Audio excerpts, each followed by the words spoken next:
se bom spet jaz upravičevala, da sem zdaj svoj referat zastavila tako bolj splošno na temo kulture dialoga Tržaške revije Most, sobivanja in prestopanja meja. Se bom pa za pisni del, mislim, potrudila tudi v to smer, da bom bolj razčlenila. Hvala lepa, prav, ja, dobrodošli. Revija Most je nastala iz velikega idealizma, saj si je zastavila za cilj zelo ambiciozen program odpiranja slovenske kulture svetu in združitev dveh zelo oddaljenih svetov, italijanskega in slovenskega, kar je bilo glede na čas drzna in celo nekoliko izzivalna pozicija. Revija je posegla v družbeno, kulturno in splošno politiko problematike Trsta z namenom, da bi z analizo različnih, predvsem zgodovinskih dejavnikov, ponudila priložnost za razpravo in razmislek o delovanju med ljudmi v čezmejnem in nadregionalnem prostoru.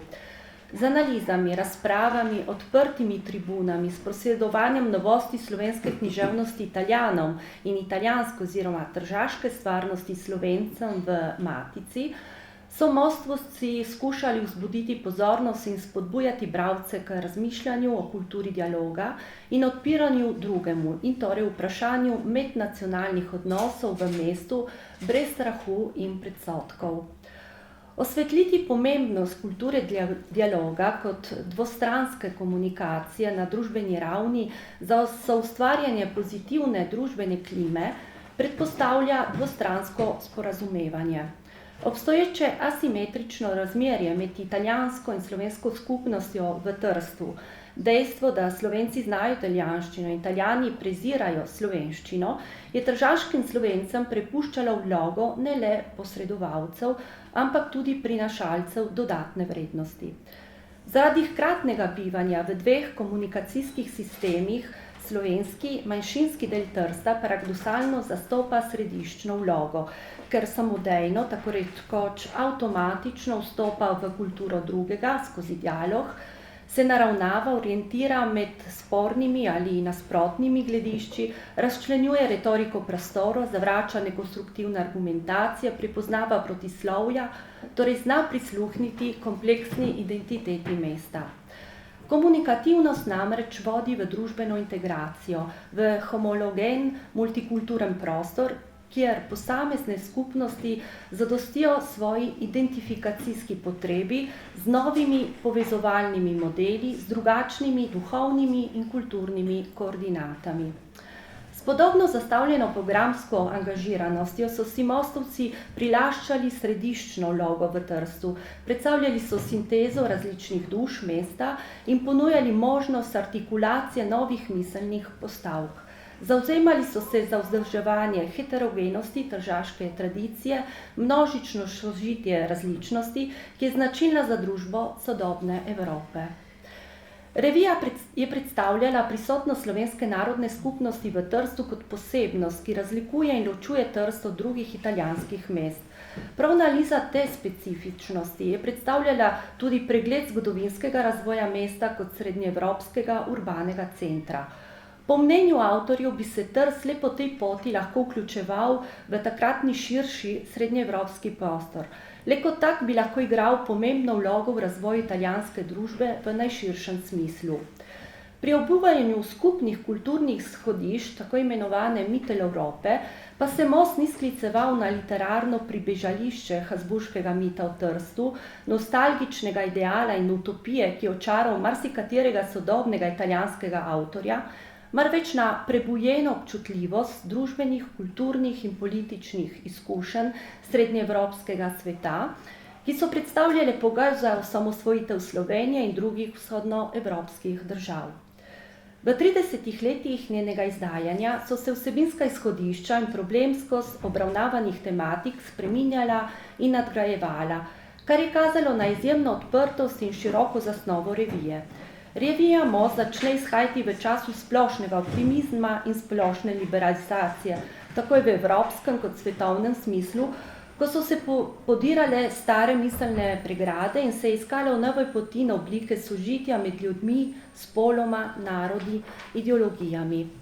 Za slovensko skupnost v Italiji je pomembno oblikovanje upravne enote Furlanije Julijske krajine kot dežele s posebnim statutom. V odnosu manjšine z matico pa se kaže vse večje odpiranje takratne jugoslovansko-italijanske državne meje. Novo politično ozračje pa je na vsedržavni ravni pogojevala tudi politična koalicija med krščanskimi demokrati in socialisti in v deželni svet je izvoljen tudi Slovenec. To je bil tudi pokoncilski čas, torej čas velike katoliške prenove, ki jo je sprožil papež Janez XXIII. Revija je tako odpirala nov pogled tudi znotraj katoliške misli, pri čemer se je največ sklicevala na francoskega katoliškega misleca Pierra Teilhara de Chardina. Omenjena vprašanja naj bi s pomočjo revije postajala sestavni del gradnje mostu, duhovne rasti in uveljavljanja slovenstva in torej povezovanja med samimi Slovenci iz matične države in zamejstva, narodnima skupnostma, Slovenci in Italijani, ideološkimi razlikami, komunizmom in kapitalizmom, idejami v smislu dialoga med kristjani in marksisti. Kmalu se je pokazala potreba po izhajanju revije v dvojezični obliki, kajti na področju zaprtih kultur v tako imenovani medkulturnosti identitetni kod določa teritorialno in jezikovno zamejitev. Prevajanje kot širitev na področje drugih kultur in vključevanje odnosa z drugim, ki deli isti zemljepisni prostor, se je mostovcem kazala kot nadvse učinkovita poteza miselne zavzetosti. Leta 1972 je revija prvič izšla v povsem dvojezični obliki, tako je zapisano v uvodniku dvojnega zvezka 35-36. Most postaja tako prva dvojezična publikacija na našem področju in okno oziroma vrata med dvema kulturama. Zdi se nam, da je kljub geografski soseščini, sožitju, gospodarskim stikom in odprti mej doslej prav kultura še najbolj zaostajala za novimi tokovi. Po drugi strani pa se nam zdi tudi, da je prav delo na kulturno-socialnem področju tisto, ki lahko največ doprinese k ureditvi dosežene odprtosti. Konec citata. Splošen pregled posameznih zvezkov revije lahko tematsko povežemo v zaokrožena poglavja homogene zgodbe. V drugi polovici 60-ih let je bil dialog mostu obrnjen navznoter v detekcijo slovenskega nacionalnega vprašanja, v obravnavo vprašanj slovenskih manjšin, v zamejstvu in po svetu, ekonomske in politične emigracije v zdomstvu, nekakšen obračun o stanju slovenstva. Izražena je bila misel, da je cilj manjšine prav ohranitev zavesti o neločljivosti slovenskega naroda. Zato se je most lotil analize tudi najbolj perečih problemov slovenske manjšine v Beneški Sloveniji in na Koroškem. Eden od sodelavcev, Jože Velikonja, je opozarjal, kako lahko operativna povezanost Slovencem po svetu pomaga premostiti teritorialno nepovezanost. To so ideje, ki so podobne zamisli o slovenskem svetovnem kongresu. Velika povezanost je bila namenjena zgodovinskim vprašanjem, tako tržaški preteklosti in odnosov med Slovenci in Italijani v zgodovini Trsta, kakor vprašanjem eksodusa istrskih Italijanov ter vprašanjem odnosa velikih narodov do nacionalnih manjšin. Temeljna vprašanja, na katera je revija opozarjala, so tako bila tiha asimilacija, raznorodovalni pritisk, pomanjkanje narodne identitete in samozavesti, odtujenost od matice, občutek negotovosti v zvezi z eksistenčnimi vprašanji manjšine v bodočnosti in torej izglasovanje zakonske zaščite. V 70. in 80. letih sestavki razprave, študije, esej, ki so v reviji izhajali kot samostojna besedila, so kritično in izkustveno hkrati naglaševali na nujno potrebno povezovalno in združevalno funkcijo slovenske skupnosti v Italiji, razpravljali o obmejnem sožitju odprti meji in perspektivah obmejnega gospodarskega in kulturnega sodelovanja. Vrsta prispevkov se je ukvarjala z vprašanjem gospodarskega položaja Trsta in njegovimi neizrabljenimi političnimi, ekonomskimi in kulturnimi možnostmi, vprašanjem odnosa Trsta do zaledja, več analiz se obravnava demografska gibanja in demografsko politiko. Poseben zvezek je tudi posvečen Krasu in sicer v obliki mednarodnega posveta o vodenju naravnih parkov. Izstopajo imena emblematičnih osebnosti prostora, med Italijani Guido Milja, Biagio Marin, Alfredo Vernier, Marino Bolafio, zgodovinar Fulvio Salimbeni, slovensko-ameriški ekonomist Toussaint Hočevar, arhitekt Edvard Ravnikar in drugi. Poleg domačih sodelavcev Drage Štoka, Bogdana Berdona, Danila Sedmaka, Paula Fonde, Emilija Susiča in drugih. Odkrivati različnost drugega je pomenilo tudi pojasnjevati razlike v sebi, odpreti se bližnjemu, sosedu, pomeni tudi rušiti meje okrog sebe, premagovati lastne strahove, nezaupljivosti in šibkosti. Manjšina je takrat kazala dokaj temno podobo slovenskega zamejstva, ki se je zrcalila v vrsti medsebojnih delitev, razprtin prepirov o idejno-političnih in svetonazorskih do osebnih. Manjšina zato ni bila sposobna enotno predstavljati in zastopati lastnih interesov. Manjšini je manjkalo novih perspektiv, vizij in spodbud, ki bi motiviralo njeno aktivnost v najširšem smislu. Ključen problem je predstavljala ločeno zamejstva od matice, saj meja med Italijo in takratno Jugoslavijo ni bila navadna meddržavna meja, bila jezikovna, politična, nacionalna, blokovsko, strateška, ideološka. To je manjšini onemogočilo, da bi se vključevala kot subjekt v italijansko kulturno-politično življenje in spodnašalo je njeno vlogo v odnosu do matice. Tak položaj pa je omogočal objavo razprav in esejev tistih slovenskih avtorjev, ki so bili v Sloveniji prepovedani ali celo onemogočeni zaradi ideoloških in političnih pritiskov ter represije državnega aparata.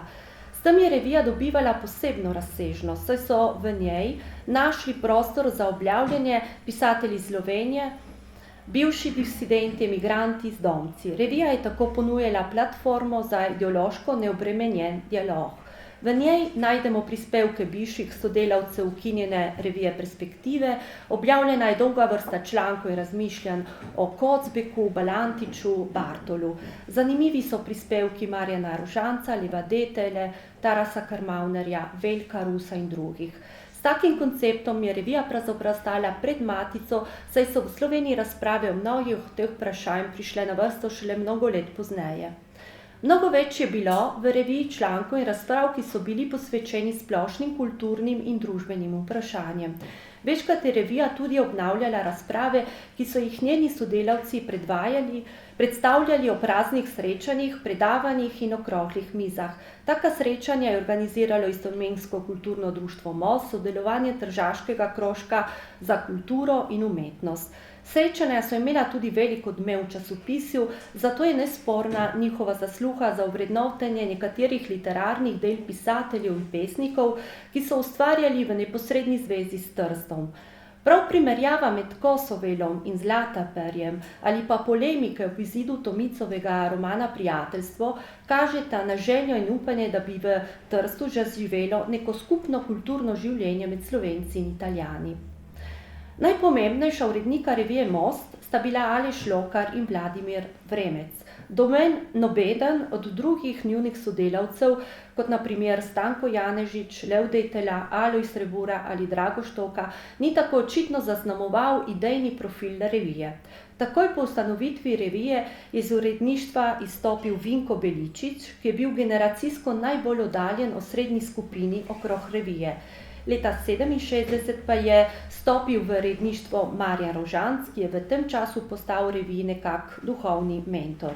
Gino Bracaduro, ki se je v uredništvu pridružil leta 1976 in spremljal revijo do smrti, se je s kritiškimi prispevki poglabljal v tržaško stvarnost tudi z literarnega vidika, le da je med italijanskimi sodelavci predstavljal žal svetlo izjemo.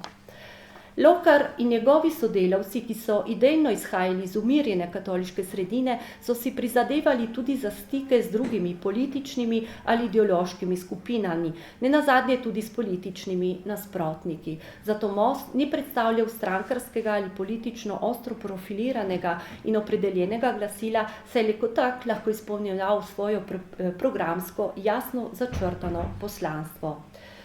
Revija Most je torej leta 1992 prenehala izhajati iz različnih razlogov. Finančne težave so revijo spremljale že od vsega začetka, saj je kot manjšinska revija lahko računala le na majhno število naročnikov. Tiskarski stroški in pa stroški za prevajanje so postajali iz leta v leto večji. V zadnjem obdobju pa je reviji začelo primanjkovati tudi sodelavcev, še posebno mladih, ki bi bili pripravljeni pomagati in celo nadomestiti Lokarja in Vremca v uredništvu. Mnenje urednikov o le delnem uspehu revije je potrebno pojasnila. Ko je revija prenehala izhajati, je dialog s Slovenci v svetu v marsičem prevzela Slovenska matična država. Velik del poslanstva revije je torej odpadel že sam po sebi, ker so bili mnogi cilji doseženi. Samostojnost slovenske države, politični pluralizem in demokratizacija Slovenije. Tako je po mojem mnenju težko govoriti o neuspehu revije. Svojo funkcijo je opravila in tudi dobro izpolnila.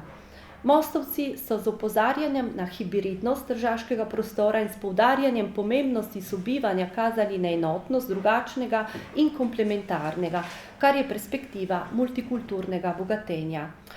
Nenazadnje pa bi ob koncu mogoče opozorila še na moralno vrednost revije, ki je morda celo večja od politične in literarne, saj je bila vloga zamejskih revij, to smo že slišali, Mostu, Zaliva in tudi revije Mladje na Koroškem, pomembna, ker so te revije svojo vlogo odigrale v času, ko so se morale družboslovne in literarne revije v Sloveniji mnogokrat uklanjati ideološki dogmatiki in politični represiji takratne jugoslovanske oblasti. In torej današnja samostojna in demokratična Slovenija je tudi v marsičem sad njihovih naporov.